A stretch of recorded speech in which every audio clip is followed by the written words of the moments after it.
রাধে রাধে বন্ধুরা, সকলকে গৌরকুঞ্জের পক্ষ থেকে বিজয়া একাদশীর অসংখ্য প্রীতি, শুভেচ্ছা ও অভিনন্দন। আজকে বিজয়া একাদশী।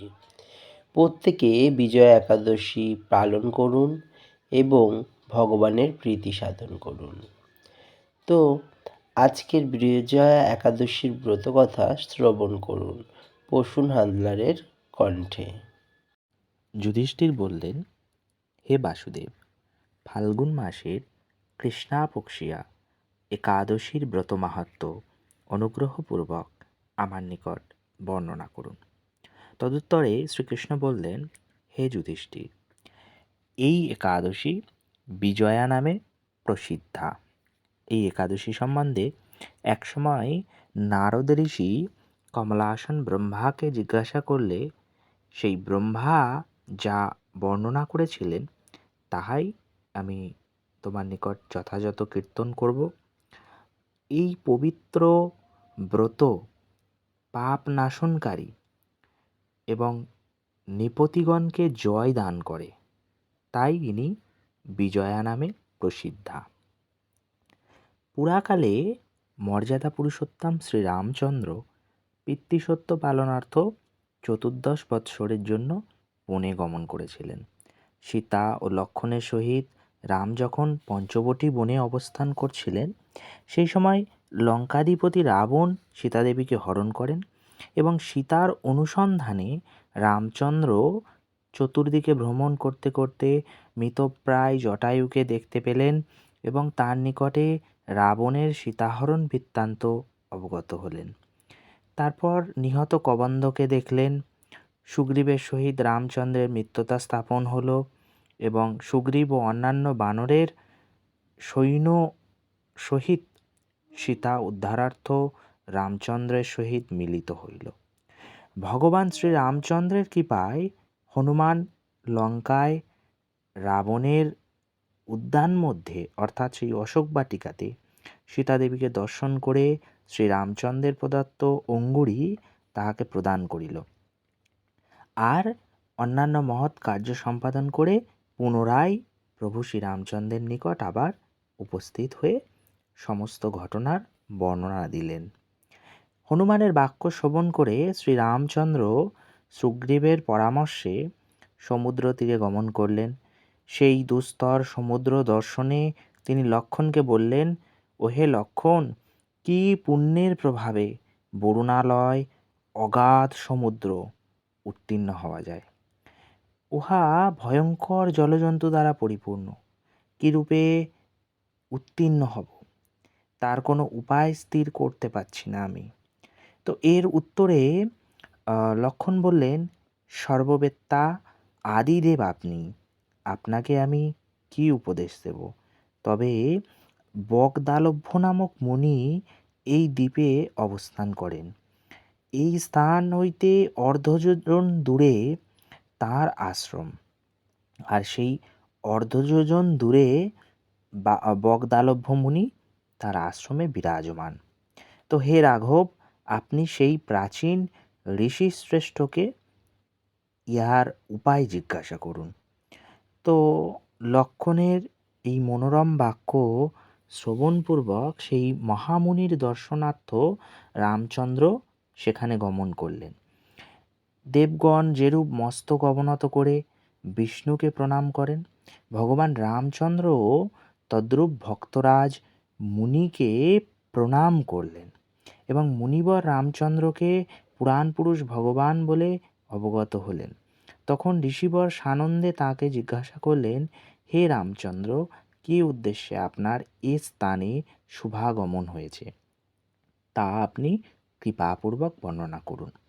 শ্রী রামচন্দ্র বললেন, মুনিবর, আপনার অনুগ্রহে সসৈন্য আমি এই সমুদ্র তীরে উপস্থিত হয়েছি।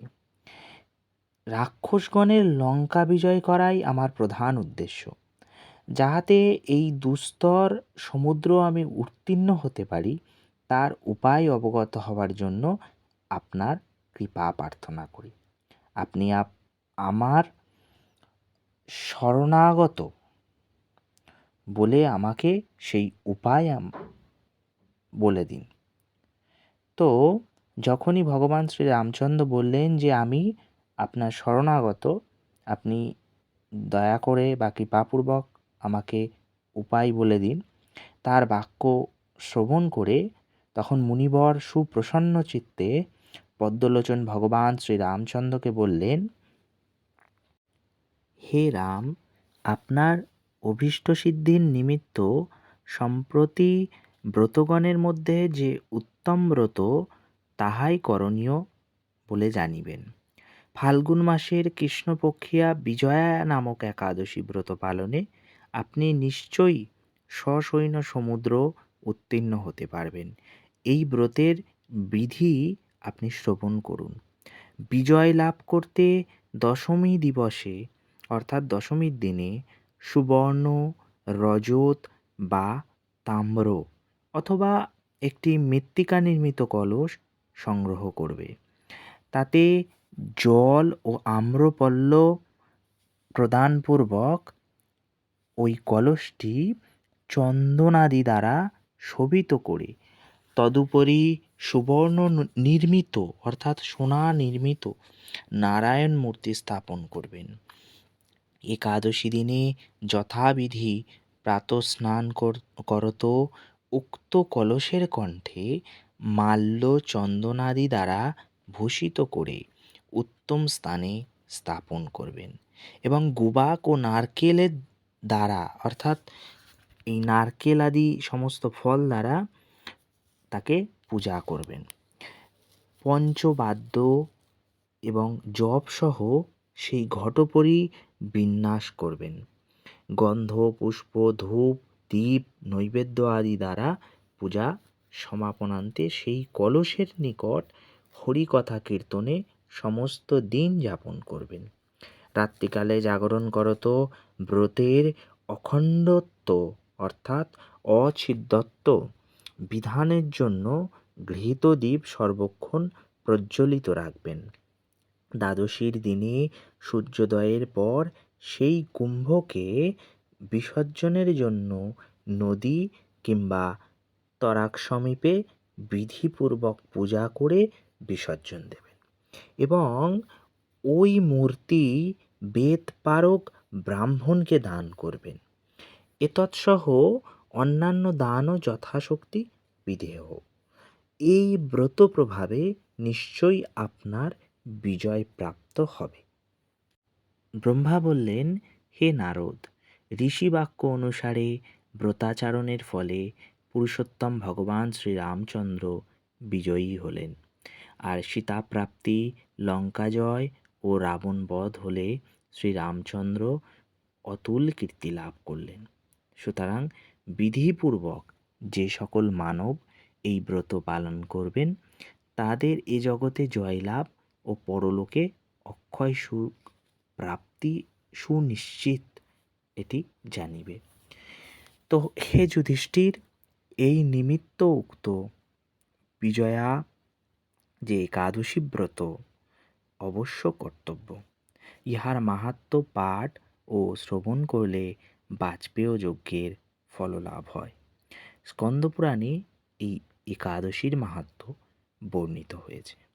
জয় জয় বিজয়া একাদশী তিথি কি জয়। তো রাধে রাধে বন্ধুরা, এতক্ষণ আপনারা শ্রবণ করলেন একাদশী মাহাত্ম্য, বিজয়া একাদশীর। তো প্রত্যেকে একাদশী মাহাত্ম্য শ্রবণ করলেন, কেমন লাগলো অবশ্যই জানাবেন। এছাড়া প্রত্যেকে একাদশী ব্রত পালন করুন, ভগবান কৃষ্ণের প্রীতি সাধন করুন এবং এইভাবেই আমার গৌরকুঞ্জের পাশে থেকে আমাকে উৎসাহিত করুন। আমি আবার আসবো পরবর্তী কোনো মাহাত্ম্য কথা নয়তো ভক্ত কথা নিয়ে এবং আমার গৌরের দর্শন নিয়ে। তো আমি আজকের মতো এখানেই আমার নিবেদন শেষ করলাম। রাধে রাধে।